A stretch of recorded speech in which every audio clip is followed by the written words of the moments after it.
Let's take a look at Park Assist. So you have 4 sensors in the front, you have 4 sensors in the back.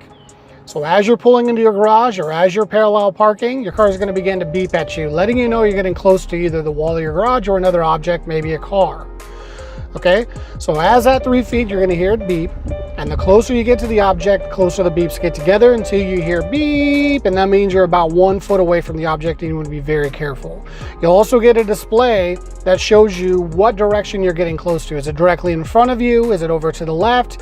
It'll indicate where you're getting close to that object. So you can use this to not run into your garage door, other cars, things of that nature. But you can also use it to park closer to objects because you may not be able to see over the hood of your vehicle. So when you get out, you think you're right on top of the car in front of you, whereas you have about a 2-foot clearance. This will allow you to park closer while parallel parking, makes it a lot easier.